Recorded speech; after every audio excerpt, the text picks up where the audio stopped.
This concept started with me having what I call a belief in fitness. That is, I was of the view, still am of the view, that there was a general physical capacity that would lend itself well, generally well, to any and all contingencies. To the likely, to the unlikely, to the known, to the unknown. A little different than the fitness that's required for, say, sport.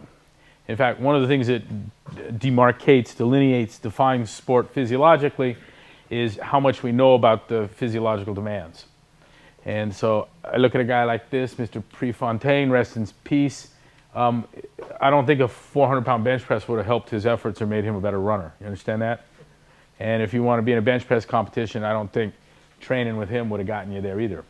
But that's because we weren't looking for, he wasn't looking for a broad, general, and inclusive fitness. He wasn't looking for a fitness that would prepare him for the unknown and the unknowable, though, hey, maybe that might have made a difference in his demise. Interesting bit of speculation. But we were chasing headlong this concept of fitness as a broad, general, inclusive, adaptive capacity, something, again, that would prepare you for the unknown and the unknowable. And we went to the literature to look for it and couldn't find shit, you know, and the stuff we did find seemed either esoteric, irrelevant, logically flawed, scientifically flawed, even some of the stuff that came from the best scientific minds. To date, the American College of Sports Medicine cannot give a scientific definition of fitness. They give a definition for sure, but it contains nothing that can be measured. And scientific definitions that include unmeasurable things are not scientific, though it may look like it. Could have all kinds of words like neurosynaptic facilitation. I mean, you can really get fancy with the language and throw some Latin at you, but if you, in the end, if it's not measurable, you don't have a good definition. And so we started playing with it, and it came up with 3 operational models, and you'll see what they are. They were kind of clumsy, but they had utility and they guided us, kept us on this path, and I'll share with you what they are. Jim Colley and Bruce Evans of Dynamax, they make these med balls over here. Poor guys have gone completely senile, but still, it was a big contribution. It's a great med ball. And in their prime, in their days of vigor and vitality, they produced a list of the physiological adaptations possible through an exercise program. And this includes cardiorespiratory endurance.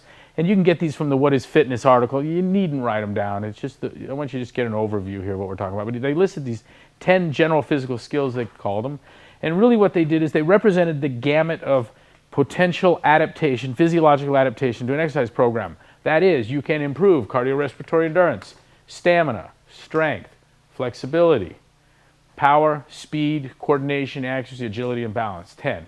They gave reasonable definitions to each of these 10 so that they seemed fairly distinct. A couple of notes here. Nature has no obligation to recognize these distinctions. It's completely man-made. This is an abstraction, a construct, a model made by a couple of coaches and exercise physiologists to help us understand fitness better. Well, what we did with this that was a surprise to the guys that came up with the list, and they said they had one of these damn it moments where they wish they had taken that next step, let the other shoe hit the ground, if you will, was we said that he or she was as fit as you were developed in breadth and depth in those 10 capacities. And to the extent that you were deficient in one relative to any cohort, that is, the guy standing next to you, you were less fit. Okay? Simple. This is a balance, a compromise, if you will, you would probably understand, of physiological adaptation. Second model. This is kind of a statistical model based on training modality. And here's what we're going to do. I want to take a big hopper, you know, like we pick a lottery winner in, you throw in all the cards and envelopes and turn the thing and pull out your winner, right? You've seen that before? What we want to do is I want to load this thing with as many skills and drills from as many different sports and strength and conditioning as you can come up with. And it could be B-skip drills from track, agility, ladder work, from football. It could be 1 rep max bench press. It could be Fran, Helen, and Diane from the CrossFit workouts, any of our hero workouts. Those are all CrossFitters that we lost. It could be, I'll put Pilates and some yoga shit in there. I don't care. I'm not going to exclude anything. The more the better. Fill it. Now, line everyone up. Turn the crank. Pull something out and put it to the test. Give it the Pepsi challenge. Here's the contention. He or she that performs best at these randomly assigned physical tasks is fittest. And it may very well be that the fittest man on earth is about 75 percentile in terms of what you pick out of there. You understand? In fact, best at many things would tell me immediately that you're not as fit as you could be. Want a for instance of that? I'll give you one. You got a 410 mile, I'm going to tell you, I know thousands of people a whole lot fitter than you are. Because part of the adaptation to get you a 410 mile is that it probably coincides with a max bench of about half body weight and a vertical leap of 3-4 inches. And I get a 4-minute mile, and it's especially true when we get under that, and it's absolutely certain. Absolutely certain. You got a 900-pound back squat, I'm going to tell you, you walk funny, you can't really run, you can't jump on boxes too well, and you'd be hard-pressed to run a mile without stopping 4 or 5 times. That's just how that is. That's not a character flaw. That's part and parcel of the adaptation. Now, if you tell me I am living for a 900-pound back squat, great. I'm all for it. I can tell you, put you in touch with Dave Tate. He'll get you there. Mark Ripito will probably get you on your way. You want a 4-minute mile? I've got people that can help you with that, move you in that direction. But you are not advancing your fitness in doing so. What you're doing is advancing a very narrow bandwidth, specialized capacity. That's what you're doing. No value judgment here. Okay? So we have a statistical model where we're looking at skills and drills. And what I'm talking about is balance and compromise, breadth and depth, capacity and breadth and depth of training modality. Okay? Different skills and drills. The other one, the first one, if you remember, was this balance of adaptation, physiological adaptation. I got a third. There are 3 metabolic pathways. Turns out there's a 4th, and there'll someday probably be a 5th, 6th, and 7th. We fundamentally don't care. But you put power on this axis, and duration of effort here, time. And the first one looks like that, second one looks like that, third looks like that. The real point here is that this is a high power, about 100% of max human output, of your output. This one's, probably 75%, maybe 70. Authorities differ. This one could be about 40%. This one craps out here at about 10 seconds. This one peaks at about 60 seconds. This one terminates at 120. And this first one here, this long one, starts real low and doesn't fade in any reasonable time for which I have patience or interest. All right? So I have, and these are engines. These are engines that produce ATP. What is that? That's the currency of all effort, of all energy output. Doesn't really matter. High-powered, short duration. Moderate-powered, moderate duration. Low-powered, long duration. Yes, they have names, phosphocreatine or phosphagen. Go ahead and forget it. You'll be better off if you did. Lactate or glycolytic, and oxidative or aerobic. These two are anaerobic, and this is aerobic by definition. Good. Forget it all. Guess what? Our thought is that you are as fit as you are balanced in capacity in all 3 of these engines. The human being is a vehicle with 3 engines on it. Let's get them all working. Does that make sense? How fucking crazy is that, huh? Simple. And you tell me, no, there's a 4th engine. I mean, we'll fucking rev that one up too. How about a 5th, 6th, or 7th? I'm like, no, forget them. No, let's get them too. Now, it turns out we were maximizing, very likely maximizing in a global sense, maybe historically, we were maximizing the output of a pathway that no one knew existed. How? Through constantly varied high-intensity functional movement. If you want to remember something, remember that. And Tony gave it to you in the prescription, constantly varied high-intensity functional movement, of which the WAD on the website is nothing but an example. All right? So, breadth and depth, balance in bioenergetics, in the biochemistry, the engines that fuel all human activity. By the way, you're all in one of these states right now, and all 3 engines work all the time to some extent. They're kind of cool. They idle, others rev. They rev, others idle. 2 will rev, 1 will idle. Doesn't matter. But right now, you're using one of these dominantly. Oxidative. The key is sustainability. Are you doing right now something you can only do for 10 seconds? I hope I'm not that fucking boring. But, you know, you could probably know I can go a little longer than 10 seconds, coach. Could you do it longer than 2 minutes? I think I've already proven you can, because everyone's still looking. I don't see anyone eyes closed. This one. Huh? So right now, you're doing aerobics. Isn't that cool? You get really fit this way, right? Okay. Balance in physiological adaptation, coordination, accuracy, agility, balance, stamina. You got it? Balance in the skills and drills from sundry sports. Throw them in, turn the crank, pull it out. Statistical kind of game. Balance in bioenergetics, in the molecular mechanisms that create all activity. Sleeping, eating, fighting, it's all there. We don't even need to know how many there are or where, we just want them all balanced. And then we move forward and we launch the workout, the WOD, put up the website. And use these 3 operational models, and they're operational and therefore kind of clumsy, but they had utility, they kept us on track. Let me just give you some of that. In the hopper model, turn in the crank and pull something out. Check this out. We all know, lining up, there you are, you're facing it, they're turning the crank. Everyone here probably knows what it is you don't want to see come out of the hopper. Got a sense of that? There's something you're like, oh man, that would be fucked. And there's probably something too that you're like, man, this would be a great one.